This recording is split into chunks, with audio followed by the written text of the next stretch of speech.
Isomo ryo mu gitabo cy'umuhanuzi Mika. Ragira umuryango wawe n'inkoni yawe, ari wo bushyo wahaweho umurage, busigaye ari bwonyine rwagati mu ishyamba ry'inzitane, maze burishe muri Bashani n'i Gilihadi nk'uko byahoze kera. Wongere utugaragarize ibitangaza nk'iby'igihe utuvanye mu gihugu cya Misiri. Mbese wagereranywa n'iyihe mana, wowe wihanganira icyaha ukirengagiza ubugome?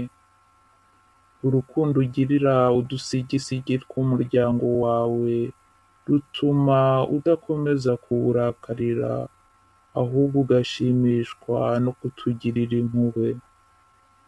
Tugaragarize bundi bushya impuhwe zawe, unyukanyuke ibicumuro byacu, kandi ibyaha byacu byose ubirohe mu nyanja. Yakobo uzamugaragarize ubudahemuka bwawe, na Aburahamu umwereke ineza yawe, nk'uko wabirahiriye abasekuruza bacu kuva mu bihe bya kera. Iryo ni ijambo ry'Imana.